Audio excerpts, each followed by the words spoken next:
Muy buenas tardes con todos y con todas. Mi nombre es Álvaro Quinche, soy médico familiar, trabajo en la ciudad de Loja, es una ciudad que queda en el Ecuador. A su vez, laboro en lo que es el Centro de Salud número 3 y la Universidad Nacional de Loja.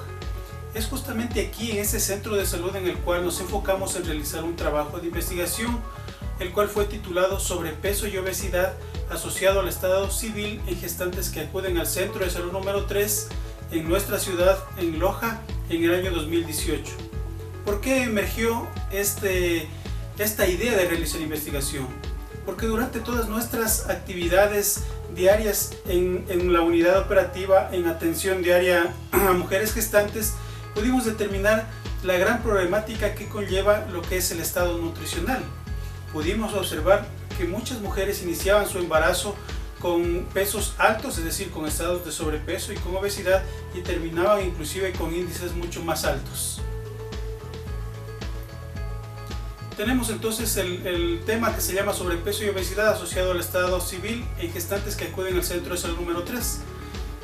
¿Por qué nosotros nos introdujimos a realizar este estudio?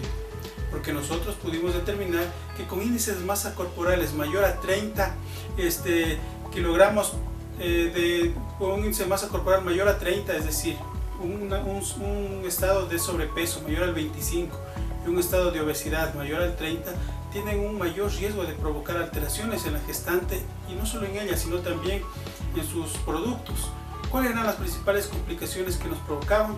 Eran complicaciones durante el embarazo, el parto, el posparto, y dentro de estas era principalmente que se iban a provocar heridas, las heridas de las cirugías cuando se daban en cesáreas, o las episiotomías tienden a infectarse. A su vez, durante el embarazo se provocaban lo que son los problemas de amenazas de parto prematuro, inclusive las amenazas de aborto en fases iniciales. Ya cuando se provocaba el parto, los niveles anormales de sobrepeso y obesidad conllevaban a que se ocasione hemorragia posparto y otras complicaciones más. La metodología. Nuestro estudio fue un estudio tipo descriptivo, de corte transversal, retrospectivo, siendo la unidad de estudio las gestantes que acudieron a nuestro centro de salud en 5 años, comprendido entre enero del 2013 a junio del 2018, siendo una muestra que estudiamos de 622 gestantes. Nosotros, para realizar la investigación, previamente nos acoplamos en instrumentos de recolección de datos, es decir, acoplamos una encuesta semiestructurada para determinar características sociodemográficas principalmente de la población. Acoplamos una hoja de registro de cada gestante, que es la que manejamos en el Ecuador, que es la hoja A051, que es una hoja avalada por la CLAP, por la OMS, que nos permite determinar cómo sigue la evolución mes a mes de cada gestante. Y también nos ayudamos de la historia clínica individual. Nosotros, para realizar la investigación, acoplamos lo que fueron criterios de inclusión y criterios de exclusión. Dentro de los criterios de inclusión, dentro de los más importantes era culminar el embarazo completo en nuestra unidad operativa y tener por lo menos un control en cada trimestre del embarazo, porque nosotros hicimos algunas mediciones en el primer trimestre, en el segundo trimestre y en el tercer trimestre, para poder determinar cómo iniciaron en peso estas gestantes y cómo culminaron su embarazo. Los criterios de exclusión es no tener el registro de peso antes de las 12 semanas, porque como ya conocemos, este era un estudio de tipo longitudinal por las mediciones que hacíamos. Es decir, hicimos en definitiva 3 mediciones. Por eso la primera era muy importante y era la que debía no pasarse de las 12 semanas. No tener el registro de peso en los controles al final del embarazo, porque si no, no podíamos hacer la comparación inicio-final. Tener un embarazo múltiple, porque ahí ya pues por justas razones iba a haber una alteración en el peso. Y tener una información incompleta en todos los instrumentos que nosotros utilizamos, la A051, la historia clínica familiar y la ficha sociodemográfica que la utilizamos. Bueno, nosotros, al acoplar ya el tema, ver la población, tuvimos que iniciar o plantearnos unos objetivos principalmente, que fueron determinar el estado nutricional de las gestantes por trimestre e indicar la relación de estos problemas de malnutrición. Al hablar de malnutrición, estamos hablando de problemas de sobrepeso y obesidad en estas gestantes, y cómo este sobrepeso y esta obesidad se relaciona o no se relacionaba con el estado civil de las mismas. a su vez nosotros, como dentro de nuestro estudio es un estudio de nivel relacional, tuvimos que acoplarnos ciertas hipótesis. Nos planteamos la hipótesis alterna, en la cual nos indicaba que el estado civil sí se relaciona con las alteraciones nutricionales en las gestantes que acuden al centro de salud número 3 de Loja en el año 2018. Igualmente una hipótesis que era contraria, es la hipótesis nula, en la cual nos indicaba que el estado civil no se relaciona con las alteraciones nutricionales en las gestantes que acuden al centro de salud número 3. En la hipótesis alterna, o la hipótesis que nosotros como investigadores nos planteábamos, era que sí tiene mucho que ver, o que sí había asociación entre lo que es el estado civil con los problemas de malnutrición de la gestante. Así que realizamos el estudio, obtuvimos los datos, generamos una base de datos, analizamos los mismos y los interpretamos. Dentro de los resultados más importantes fue que del 100% de la población, más del 95% representaba una raza mestiza.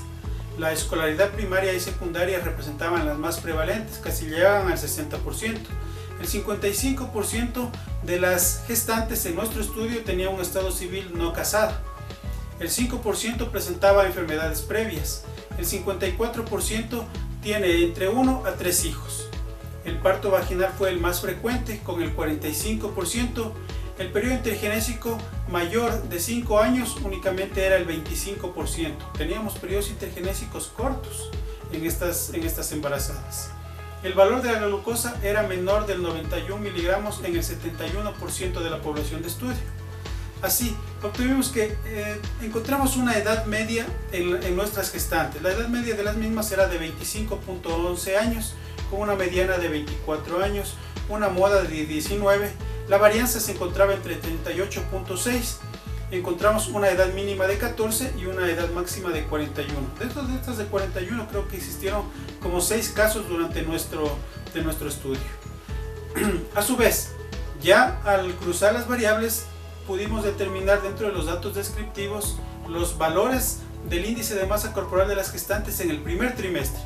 Así conocimos que únicamente en el primer trimestre hubieron 4 gestantes de las 622 con peso, es decir, con un peso bajo menor al 18.5, que es lo que nos indica la OMS para determinar un peso bajo.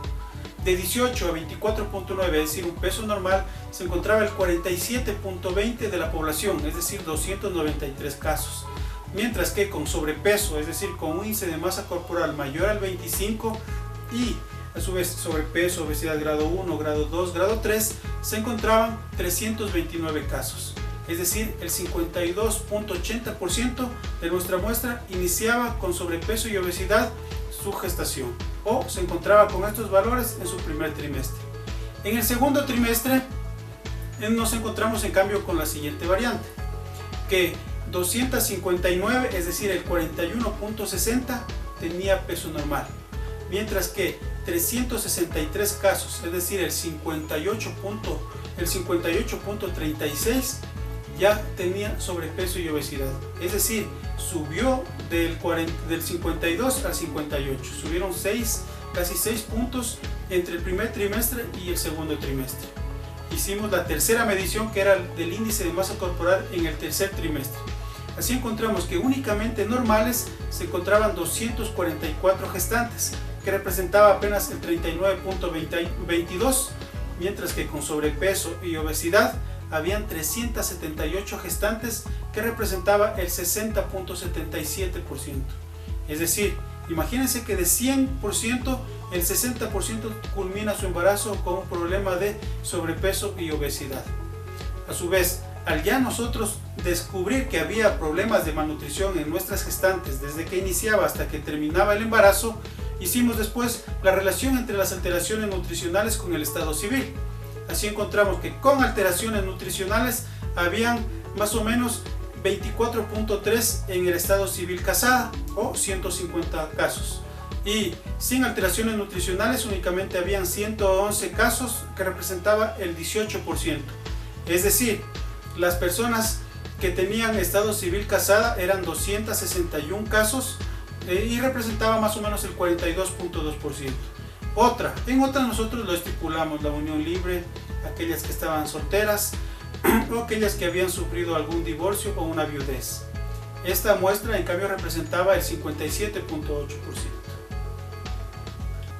A su vez, cuando nosotros ya hicimos propiamente la contrastación de las hipótesis, porque nuestra hipótesis, como nos habíamos planteado, fue que exista relación entre estos problemas de malnutrición con el estado civil de las gestantes. Así nosotros nos pusimos a manejar lo que era el valor de P. Todo valor de P menor al 0.05, nosotros aceptamos la hipótesis que nosotros como investigadores nos habíamos planteado. Todo valor con un valor de P mayor al 0.05 aceptábamos la hipótesis nula. Nosotros obtuvimos un chi cuadrado de Pearson del 16.037, en la cual obtuvimos un valor de P del 0,000. Es decir, si hay asociación entre lo que es los problemas de sobrepeso y obesidad con el estado civil de las gestantes. Un valor de pi que representaba igualmente un 0,00, igualmente un odds ratio que nos indicaba un 0,716. Al hacer el análisis entonces de chi cuadrado, pudimos observar que el valor del mismo es del 0,0%, y de esta manera aceptamos la hipótesis de que sí tiene que ver los problemas de malnutrición con el estado civil de la misma. Es así, entonces con un valor de pi de Kramer del 0,161 determinamos una baja dependencia en tres variables. Había una baja dependencia, pero el valor de P en cambio con su valor menor al 0,05 nos indicaba que hay buena asociación. Tenemos a su vez que ya como nosotros al realizar todas lo que son los análisis y todo lo que son las interpretaciones de los mismos, determinamos un alto porcentaje de gestantes que culminan su embarazo con problemas nutricionales, sobrepeso y obesidad, y se contrasta con algunos estudios locales e internacionales, por lo que se representa algo preocupante que más del 60% de las embarazadas culminan sus gestas con problemas de malnutrición, y conocemos los graves problemas maternos y perinatales, y más aún si en el primer nivel no existen. Nosotros trabajamos en primer nivel, y lo que más nos preocupa es que en el primer nivel de atención no existe, o en atención primaria no existen nutricionistas para el apoyo de las mismas. Por eso es esta variante de que las mujeres inician su gestación con sobrepeso, pero si nosotros manejamos con un apoyo nutricional adecuado, pero con nutricionistas capacitadas, se puede bajar estos índices. Pero como no hay ese profesional, el médico de primer nivel hace su labor, pero no tiene el nivel técnico y óptimo para poder actuar de esta manera. Por eso es que este estudio nos va a servir como un pilar para nosotros pedir el apoyo nutricional en primer nivel de atención. Bueno, eso es todo en cuanto a nuestro estudio. Espero que les haya parecido interesante y de esta manera me despido. Muchas gracias con todos.